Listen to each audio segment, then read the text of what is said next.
Hello बच्चों, तो आप लोग कैसे हैं। आशा करता हूं कि आप लोग बहुत अच्छे होंगे। ठीक है, तो आज के क्लास में हम लोग अंतिम अनुसंख्या गुणधर्म यानी कि चौथा अनुसंख्या गुणधर्म प्रसरण दाब के बारे में आज हम लोग अध्ययन करने वाले हैं। ठीक है, पिछले क्लास में हम लोग हिमांक के अवनमन के बारे में अध्ययन किया था। ठीक है, और आज हम लोग स्टार्ट करेंगे प्रसरण दाब।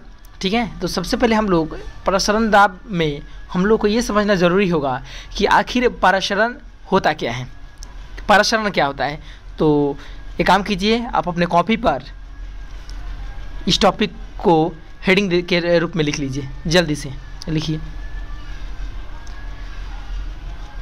मैं बार बार कहता हूँ आप लोगों से, आप लोग कॉपी किताब और कलम लेकर ही बैठिए, तभी वीडियो ऑन कीजिए। कोई फ़ायदा नहीं है, ऐसे कोई फ़ायदा नहीं होगा। मोबाइल से सिर्फ देखकर सुन लेने से कोई फ़ायदा नहीं होगा। आपके पास नोटबुक और पेन होना चाहिए। जब मैं बोलूँ कि लिखिए तो लिखिए, ठीक है।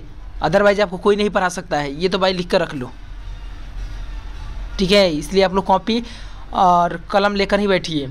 जब मैं बोलूँ कि लिखो तो लिखो, जल्दी से हेडिंग दीजिए, क्योंकि प्रसरण दाब जो है टॉपिक, तो प्रसरण दाब में सबसे पहले तो हमको ये समझना होगा कि आखिर ये प्रसरण है क्या, ये प्रसरण क्या है। ठीक है, कोई दिक्कत है यहाँ तक? नहीं है तो चलिए शुरू करते हैं पहले प्रसरण के बारे में कि आखिर प्रसरण क्या होता है। ठीक है, चलिए। ठीक है, तो चलिए शुरू करते हैं प्रसरण। प्रसरण को देखो बाबू, इसको हम इंग्लिश में ऑस्मोसिस कहते हैं। क्या कहते हैं? ऑस्मोसिस। ठीक है, एक काम करते हैं, हम यहाँ पर एक एक्सपेरिमेंट करते हैं, तब जाकर हमको अच्छा तरह से समझ में आएगा कि प्रसरण क्या है। ठीक है, एक काम करते हैं, एक बड़ा सा हम लोग बर्तन ले लेते हैं। ठीक है, बड़ा सा बर्तन ले लिए, और बड़ा सा बर्तन लेने के बाद इसके बीच में, इस बर्तन के ठीक बीच में हम लोग एक अर्ध पारगम्य झिल्ली लगा देते हैं। क्या लगा देते हैं? अर्ध पारगम्य झिल्ली लगा देते हैं। ठीक है, मैं बाद में बात करूंगा कि अर्ध पारगम्य झिल्ली क्या होता है। ठीक है, कोई दिक्कत यहाँ तक नहीं हुआ। अब एक काम करते हैं, एक साइड, इसकी एक साइड दूसरा विलयन भर देते हैं और दूसरे साइड दूसरा विलयन। इसका मतलब क्या हुआ जब समझिएगा। इस साइड हम मान लीजिए कि हम इस साइड हम डाल दिए शुद्ध विलायक। क्या डाल दिए? शुद्ध विलायक। क्या डाल दिए? शुद्ध विलायक। और इस साइड हम लोग डाल दिए क्या चीज़? क्या डाल दिए बाबू? विलयन डाल दिए। विलयन का मतलब क्या? इसमें विलायक भी है और विलय भी है। कोई दिक्कत नहीं हुआ। तो जब हम लोग शुद्ध विलायक और विलयन को एक दूसरे से अर्ध पारगम्य झिल्ली, ये जो बीच वाला जो देखिए दिया हुआ है, अर्ध पारगम्य झिल्ली द्वारा अलग कर देंगे, तो इस केस में होगा क्या कि शुद्ध विलायक के जो अणु होते हैं, शुद्ध विलायक के जो अणु होते हैं वो किधर जाने लगते हैं? विलयन की तरफ जाने लगते हैं। किस साइड भाई? विलयन के तरफ जाने लगता है। और यहाँ पर शुद्ध विलायक के अणुओं का जो प्रवाह है शुद्ध विलायक से विलयन की तरफ, उसी क्रिया को हम लोग क्या कहते हैं? ऑस्मोसिस कहते हैं। इस क्रिया को क्या कहते हैं? ऑस्मोसिस कहते हैं। ठीक है, बहुत सारे बुक में ये कुछ इसका डेफिनेशन कुछ अलग प्रकार से लिखा रहता है, उसको भी मैं समझाने की कोशिश कर रहा हूँ। देखिएगा, अब यहाँ पर शुद्ध विलायक की जगह मान लीजिए मैंने लिख दिया तनु विलयन। क्या लिख दिए? तनु विलयन। ठीक, या फिर विलयन की जगह तुम क्या लिख सकते हो? सांद्र विलयन। मेरी बात समझ में आ गया? क्योंकि तनु विलयन में विलय की मात्रा क्या होती है? कम होती है, तो इसको हम मान सकते हैं लगभग शुद्ध विलायक है। और विलयन है, तो जब ये तनु विलयन, तो इस विलयन को क्या मान लिए हम लोग? सांद्र विलयन। तो प्रसरण दाब का अगर डेफिनेशन लिखना हो, प्रसरण दाब तो बाद में पढ़ेंगे, पहले प्रसरण पढ़ रहे हैं हम लोग। तो प्रसरण का अगर डेफिनेशन लिखना होगा तो हम लिख सकते हैं कि विलायक के अणुओं का अर्ध पारगम्य झिल्ली से होकर शुद्ध विलायक या विलयन से विलयन या सांद्र विलयन की तरफ स्वतः प्रवाह प्रसरण कहलाता है। और सबसे लॉलीपॉप डेफिनेशन हम इसका बोले तो बहुत ही आसान है। आप सिंपल वे में ये कहिएगा कि जब शुद्ध विलायक को, यानी ये वाला शुद्ध विलायक को विलयन से अर्ध पारगम्य झिल्ली द्वारा अलग किया जाता है, तो शुद्ध विलायक के अणु विलयन की तरफ स्वतः प्रवाहित होने लगता है, और इस क्रिया को हम लोग प्रसरण कहते हैं। मेरी बात समझ में आ गया? तो एक काम करो, इस फिगर को नोट कर लो और फिगर को नोट करने के बाद हम डेफिनेशन लिखेंगे, ठीक है? तो जल्दी से फिगर को नोट कीजिए, वीडियो को रोक करके नोट कर लीजिए, जल्दी नोट कीजिए। नोट कर लिए, आगे बढ़ें? ठीक है, बहुत बहुत धन्यवाद। चलिए अब मैं यहाँ डेफिनेशन लिखता हूँ कि इसका डेफिनेशन क्या होगा प्रसरण दाब का, सॉरी प्रसरण का। तो आपका डेफिनेशन यहाँ पर लिखा हुआ है कि जब शुद्ध विलायक को विलयन से अर्धपारगम्य झिल्ली द्वारा अलग किया जाता है तो शुद्ध विलायक के अणु विलयन की तरफ स्वतः प्रवाहित होने लगता है। इस क्रिया को प्रसरण कहते हैं। मेरी बात समझ में आ गया? तो प्रसरण का हम लोग डेफिनेशन देख चुके हैं। अब इसके बाद हम लोग थोड़ा अर्धपारगम्य झिल्ली को समझ लेते हैं, ठीक है? तो अगला मेरा जो टॉपिक होगा वो होगा अर्धपारगम्य झिल्ली, ठीक है? तो चलिए शुरू करते हैं कि अर्धपारगम्य झिल्ली क्या होता है। मेरी बात समझ में आ गया? कोई दिक्कत है यहाँ तक? नहीं है तो इसको नोट कीजिए, जल्दी से नोट कीजिए। ऐसे ही आप लोग पढ़ाई करते रहिए, ठीक है? और क्या बोलते हैं, मतलब कॉपी में लिख लेने के बाद उसका फ़ोटो खींच करके हम पर व्हाट्सएप कर दीजिएगा, ठीक है? ताकि हमको पता चले कि आप लोग पढ़ाई कर रहे हैं कि नहीं। बहुत कम बच्चे भेज रहे हैं व्हाट्सएप पर फ़ोटो खींच करके, बहुत कम बच्चे भेज रहे हैं। तो कम बच्चे भेजेंगे ही तो IAS IPS IITN को निकलता है, कॉमे ना निकलता है। अरे DM ISP ढेर आदमी बनता है, कॉमे ना बनता है, कॉमे बनता है तो कॉमे ना भेजेगा, ज़्यादा काहे भेजेगा? बेरोजगार ज़्यादा है, बेरोजगार थोड़े भेजेगा। तो अरे तुम्हारा दिमाग नहीं है। सरकारी नौकरी कितना आदमी का लग रहा है जी? गवर्नमेंट जॉब कितना आदमी का लग रहा है? देख लो, खुद से ही देख लो कि कितना भेजने वाला है। बोल तो दे रहे हैं 200 बच्चा में 10 को बच्चा भी नहीं भेज रहा है फ़ोटो खींच करके। तो वही ना बात बोले हैं, कितना परसेंट है पढ़ने वाला? आप ही खुद निकाल लो ना, हमारा छोड़ो, आप खुद निकाल लो। मेरा तो जो काम है हम कर रहे हैं, आप जानिए। उसके बाद उतने बच्चे में बहुत कम भेज रहे हैं फ़ोटो खींच करके, बहुत कम बच्चे पढ़ रहे हैं, तो बहुत कम में बच्चे तो पास होते हैं। अरे बिहार बोर्ड की बात नहीं कर रहे हैं रे चुट्टा, बिहार बोर्ड में तो ऐसा ही खाली फार्म भर दोगे तो पास कर जाओगे, तो सरकारें पास करा देगा आपको, उसके लिए चिंता मत करो। अरे मैं कंपटीशन की बात कर रहा हूँ, कितना बच्चा पास करता है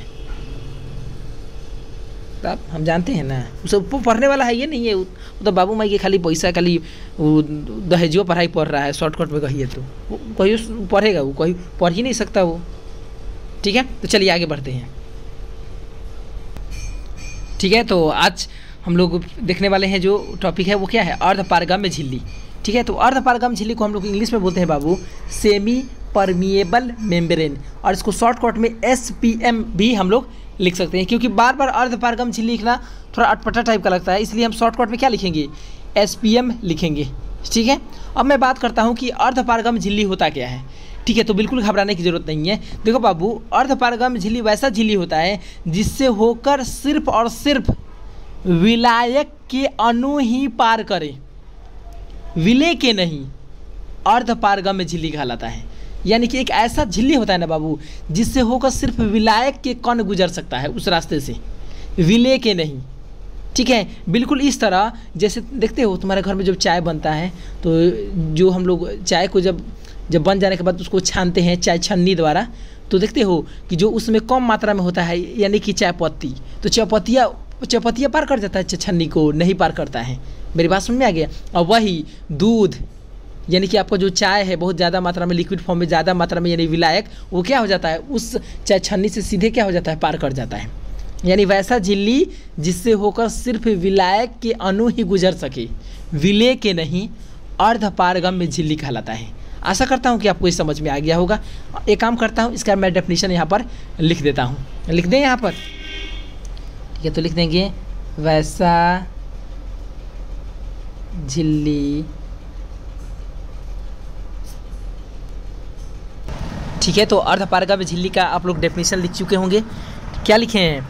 वैसा झिल्ली जिससे होकर सिर्फ विलायक के अणु पार करे, विलय के नहीं, अर्धपारगम्य झिल्ली कहलाता है। मेरी बात समझ में आ गया? यहाँ तो कोई दिक्कत है? नहीं है। तो मैं यहाँ पर आपको कुछ एग्जाम्पल दूंगा अर्धपारगम्य झिल्ली का, ठीक है। कोई दिक्कत है यहाँ तक? नहीं है तो मैं यहाँ पर कुछ एग्जाम्पल देता हूँ। क्या चीज़ का? अर्धपारगम्य झिल्ली का, ठीक है। उसमें सबसे पहला जो मेरा एग्जाम्पल होगा वो होगा, अच्छा कभी आप लोग अंडा का सेवन किए होंगे, तो अंडा जैसे बॉयल अंडा देखे होंगे, तो उसके ऊपर से जब उसके ऊपर से आप उसका कवर को हटाते होंगे तो उसमें देखना एक पतला सा परत आपको दिखाई देता है। किस में? उबाले हुए अंडे में। ध्यान दिए हैं? वो भी क्या है? एक अर्धपारगम्य झिल्ली है। तो हम यहाँ पर लिख सकते हैं एक्स मेम्ब्रेन लिख सकते हैं, यानी अंडे की झिल्ली लिख देते हैं अंडे की झिल्ली। पहला क्या हो गया? अंडा की झिल्ली, ठीक है। दूसरा एग्जाम्पल हम लिख सकते हैं, आपका ये हो गया, क्या बोलते हैं, पार्चमेंट पेपर। अब यहाँ पर मैं लिख देता हूँ पार्चमेंट पेपर। इसको हम लोग हिंदी में चर्म पत्र कहते हैं। क्या कहते हैं? चर्म पत्र, यानी कि इसको इंग्लिश में कहते हैं पार्चमेंट पेपर, ठीक है। और उसके बाद कॉपर फेरोसाइनाइड भी हम बोल सकते हैं। ये आपका पहला हो गया, ये आपका दूसरा, और तीसरा लिख देते हैं कॉपर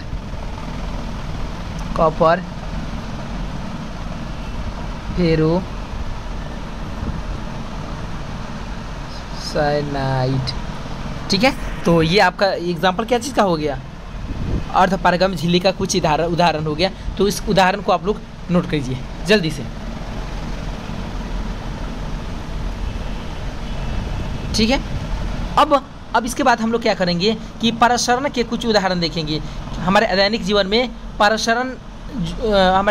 जो पारसरण द्वारा जो घटना हो रही है उसके बारे में हम लोग यहाँ पर स्टडी करेंगे। तो यहाँ पर हम लोग लिख रहे हैं कि पारसरण के उदाहरण, क्या लिख देते हैं? पारसरण के उदाहरण, यानी एग्जाम्पल ऑफ ऑस्मोसिस, यानी कि पारसरण के उदाहरण। पारसरण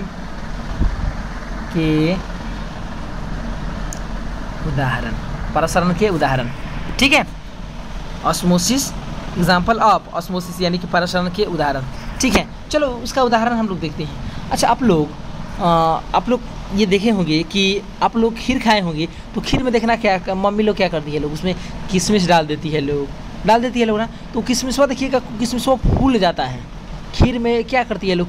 किशमिश डाल देती है लोग कि अच्छा लगेगा, लेकिन वो अच्छा नहीं लगता है। देखना वो क्या हो जाता है, फूल जाता है ये। और जब खाइएगा ना, आप खीर खाइएगा, अचानक से अगर बीच में आ गया तो खीर कम मीठा, और जब जैसे ही फूटेगा मुंह के अंदर तो और ज़्यादा मीठा लगता है, अच्छा नहीं लगता है। आप लोग को अच्छा लगता होगा, ठीक है। तो वो भी जो किशमिश का जो फूल जाना है, या किशमिश को जब हम पानी में डालते हैं तो किशमिश फूल जाता है, तो वो भी क्या चीज़ का उदाहरण है? पारसरण का उदाहरण है। यानी हम लिख सकते हैं कि चना या किशमिश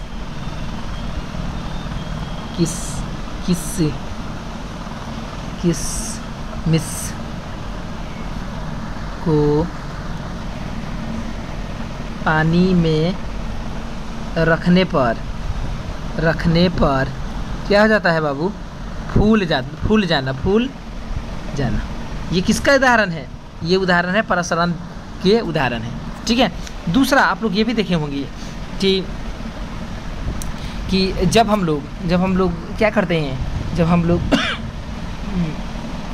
अब आम का अचार का दिन आ गया ना बाबू, आम के अचार का। तो अचार को देखना कि अगर आप नमक ऑयल के मिश्रण में जब हम लोग अचार को हम देखिएगा, अचार जब बनता है तो उसमें मस्टर्ड ऑयल यानी कि सरसों का तेल ज़्यादा लगता है, देखे होगे, ठीक है। तो उसमें क्या करते हैं कि सरसों के तेल में हम लोग क्या करते हैं कि उसमें हम लोग अचार को उसमें डाल देते हैं और उसको सुखाते हैं। जब सुखाते हैं तो यहाँ पर देखना उल्टा होता है। यहाँ पर अचार क्या होता है? अचार सिकुड़ने लगता है। अचार यहाँ क्या होने लगता है? सिकुड़ने लगता है, ठीक है। तो यहाँ पर लिख सकते हैं अचार का सिकुड़ना। क्या लिख सकते हैं? अचार का सिकुड़ना। अचार का सिकुड़ना भी क्या चीज़ का उदाहरण है? पारसरण के उदाहरण है। अचार का सिकुड़ना क्या चीज़ का उदाहरण है? पारसरण का उदाहरण है। ये आपका नीट के एग्जाम में पूछा हुआ था कि अचार में जो सिकुड़न होता है वो किस चीज़ का उदाहरण है? ये नीट के एग्जाम में पूछा था, 2021 में शायद पूछा हुआ था, शायद नहीं कन्फर्म 2021 में ये नीट के एग्जाम में पूछा हुआ था कि अचार का सिकुड़ना क्या चीज़ का उदाहरण है। तो ये ऑस्मोसिस का उदाहरण है। मेरी बात समझ में आ गया? ठीक है, तो आशा करता हूँ कि आप लोग को परसरण और अर्धपारगम झिल्ली तथा परसरण के उदाहरण समझ में आ गया होगा। ठीक है, तो इस लेक्चर में इतना ही। अगले लेक्चर में हम लोग पढ़ेंगे परसरण दाब के बारे में स्टडी करेंगे। ठीक है, तो आज के लिए इतना ही। मिलते हैं नेक्स्ट लेक्चर में, तब तक के लिए बने रहिए और देखते रहिए। बहुत बहुत धन्यवाद।